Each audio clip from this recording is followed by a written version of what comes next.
Princess Lady Diana, the woman the world can never forget. Before you scroll, stop for a moment. Imagine a princess who captured more hearts than any fairy tale ever written. A woman born not into power, but into compassion, who walked through royal palaces yet felt the cold walls of loneliness. This is not just a story of crowns and castles. This is the story of a young girl who became the most loved woman on earth and whose tragic end still echoes through generations. Stay with us till the very end of this video because once you hear her story, you'll never forget her. You're watching Princess Lady Diana forever. And if you love the Princess of Hearts, don't forget to subscribe and turn on the bell icon. Now, let's begin. A child born to change the world. It was a quiet summer morning, July 1st, 1961, when a baby girl was born at Park House, near the royal estate of Sandringham, England. No one could have imagined that this baby, named Diana Frances Spencer, would one day make the whole world cry. Diana was the fourth child of John Spencer, the eighth Earl Spencer, and Frances Roche. Her family already had deep ties with the British royal family. Her grandmothers had served as ladies-in-waiting to the Queen Mother. Yet, despite the noble background, Diana's childhood wasn't filled with fairy tale happiness. When she was just 6 years old, her parents' marriage began to collapse. Arguments, silence, and tears filled the Spencer home. Finally, her mother left, and Diana and her siblings were left under their father's custody. Those early scars of broken family love would shape the kind of woman she'd later become. One who understood pain deeply and never wanted anyone else to feel unloved. A dreamer with a gentle heart.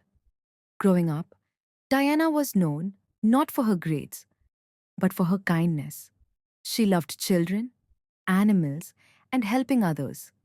At Riddlesworth Hall and later at West Heath School, she was quiet, shy, and often insecure. Yet everyone noticed her gentle nature.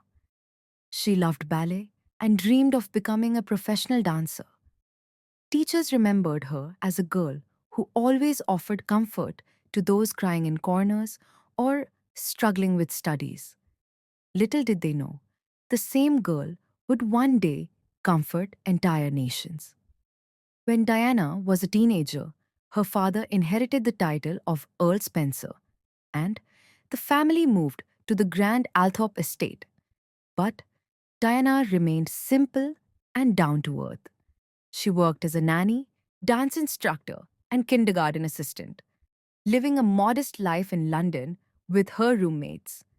She wasn't chasing fame or fortune. Her only dream was to live a meaningful life, a wish that destiny was about to grant, but not in the way she imagined. The fateful meeting. It was during this time that she occasionally met Prince Charles, the heir to the British throne. At first, she was just a sweet, shy teenager, the younger sister of Sarah Spencer, who had briefly dated Charles. But destiny had its own script. In 1977, when Diana was 16, she met Charles again at a royal event.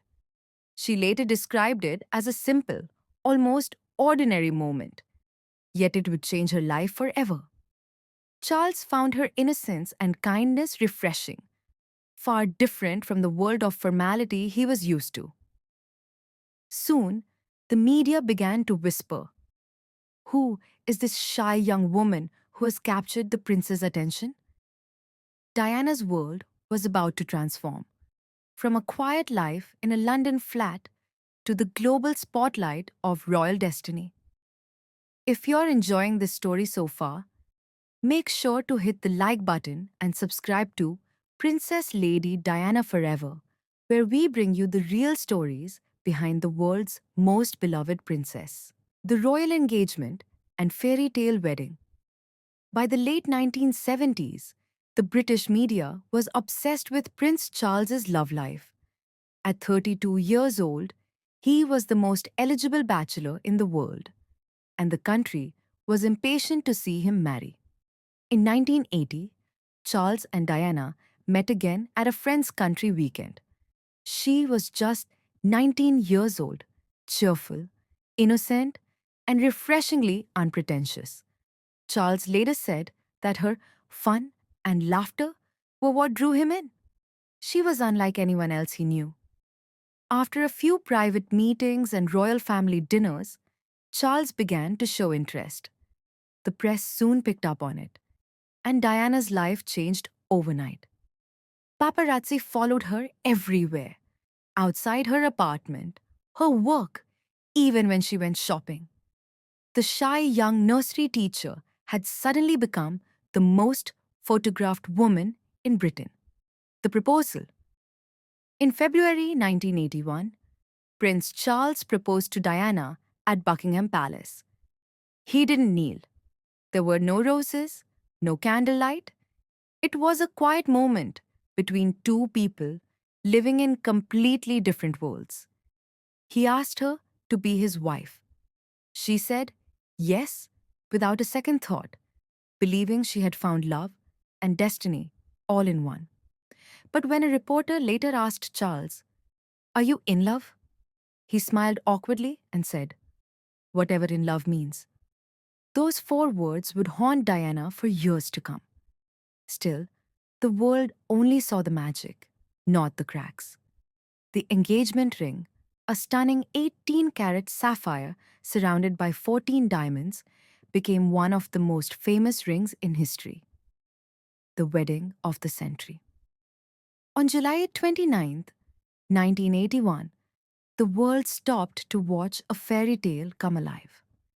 Over 750 million people across the globe tuned in to see Lady Diana Spencer walk down the aisle of St. Paul's Cathedral to marry Prince Charles. The streets of London overflowed with joy, flags, and flowers. Her wedding dress, designed by David and Elizabeth Emanuel, was pure magic. Ivory silk, puffed sleeves, antique lace, and a 25-foot train that glided like a dream behind her. As she stepped out of the golden carriage, the crowd gasped. She looked like an angel, but inside, Diana was trembling. Her life was about to change forever, yet deep inside, she felt something was not right. When she reached the altar, she accidentally called her groom Philip Charles Arthur George instead of Charles Philip Arthur George. It was a nervous slip, but symbolic of the chaos her future held. Despite it all, when she said, "I do," the crowd roared, bells rang, and the world welcomed Princess Diana, the new Princess of Wales. Everyone believed the royal family had finally found its fairy tale. The princess and the people from the first day, Diana was unlike any royal before her. She didn't follow the stiff traditions of the palace. She followed her heart. She bent down to talk to children, hugged patients in hospitals, and shook hands with those no one else dared to touch. She was called the People's Princess long before it became her title. Crowds would gather wherever she went, chanting her name. Her warmth, her smile, and her vulnerability made people feel connected to her, as if she was one of them. But inside the palace walls, things were far from perfect. She was adjusting to royal duties, learning protocols, attending endless formal events, and living under constant media pressure. She was only 20 years old, newly married, and already carrying the weight of the monarchy on her shoulders. Shadows behind the smile. As months passed, the fairy tale began to fade. Diana noticed that her husband's heart seemed divided. He was often distant, distracted, and sometimes cold. She soon discovered that he was still emotionally attached to Camilla Parker Bowles, a woman he had loved long before Diana. It was a devastating realization. The marriage that the world believed to be a dream was, behind closed doors, full of pain and silence. Diana's insecurities deepened. She suffered from bulimia, a secret battle she would later speak about openly. She felt trapped, isolated, and misunderstood. I was crying out for help, she once said, but no one listened.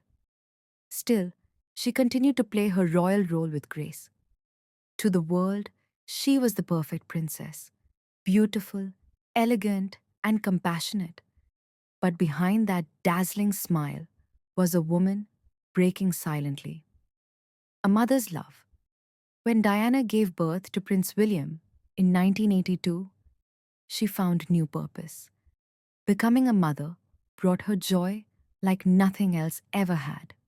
She poured all her love into her sons, William and later Prince Harry, born in 1984. She wanted them to grow up as normal children, not as distant royals. She took them to theme parks, McDonald's, and even school drop offs, things no royal mother had ever done before. She once said, I want them to understand people's emotions, their insecurities, people's distress, and their hopes and dreams. Her sons became her world and her strongest reason to keep going. As the 1980s progressed, the royal marriage that had begun as a dream was now clearly falling apart. The tabloids, once obsessed with Diana's beauty, had begun to feed on her pain. Every expression, every tear, every silence became headlines. Behind the royal walls, Diana and Charles lived separate emotional lives. They appeared together for public duties, smiling for cameras, but those smiles were carefully rehearsed. Diana's diary entries and later interviews revealed how lonely she felt. There were three of us in this marriage, so it was a bit crowded, she famously said, a quiet storm in a single sentence. Her words shook the monarchy. For centuries, the royal family had lived behind a veil of silence. But Diana had broken that code by speaking her truth, even if it made the palace uncomfortable. By the early 1990s, Diana was no longer the shy girl who entered the palace. She had transformed into a confident, independent woman, elegant, emotional, and deeply human.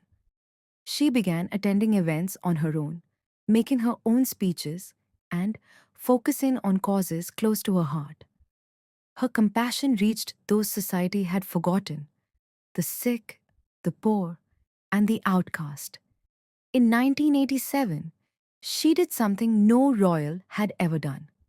She shook hands with an AIDS patient without gloves during a time when people feared the disease as a curse. That one gesture changed global perception. It told the world that kindness was stronger than fear. She worked for homeless shelters, leprosy awareness, and children's hospitals. She didn't just cut ribbons, she sat with patients, listened to their stories, and comforted their pain. Everywhere she went, she left people crying, not because she was a princess, but because she was human. By 1992, the tension between Diana and Charles had become impossible to hide. The press exposed secret phone conversations, affairs, and emotional breakdowns. What was once Britain's royal dream now looked like a tragic soap opera played out on front pages. That same year, Prime Minister John Major announced their official separation.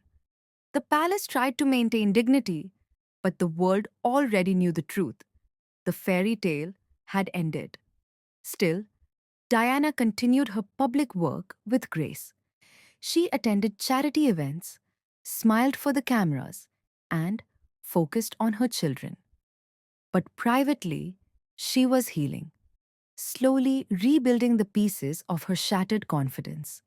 In 1995, she made the boldest move of her life. an interview with BBC's Panorama, watched by over 22 million people. For the first time, a member of the royal family spoke openly about love, betrayal, and pain. She said, "I'd like to be a queen of people's hearts." And that night, she became exactly that. In 1996, Diana and Charles finalized their divorce. She lost the title, Her Royal Highness, but she gained something far greater, her freedom. Now, she could choose her own causes, her own style, and her own voice. Without palace restrictions, Diana's light shone brighter than ever before. She became a global humanitarian, traveling across the world to help those in need. From orphanages in Africa to hospitals in Pakistan, from landmine fields in Bosnia to AIDS wards in London, she was everywhere. One of her most iconic moments came in 1997 when she walked through a minefield in Angola, wearing a protective vest and helmet. It was a moment that stunned the world. A princess walking through danger to bring peace to others. That image became eternal. Her empathy knew no borders. People no longer saw her as a royal figure. They saw her as a symbol of love, strength, and humanity. Outside her royal duties, Diana was learning to live again as Diana, not Her Royal Highness. She was rediscovering her own happiness, spending time with friends, family, and her sons. She supported William and Harry at school, played piano for them, and even took them on vacations away from the press. For the first time in years, she smiled from her heart. She also found companionship in Dodi Al Fayed, the son of a wealthy businessman. Though the media turned their relationship into a frenzy, Diana seemed at peace, free, confident, radiant. But fate had other plans. If you believe Princess Diana was not just a royal, but a light for humanity, please take a moment to subscribe to Princess Lady Diana Forever and keep her story alive. By the summer of 1997, Princess Diana seemed to be stepping into a new chapter of her life. She was radiant, independent,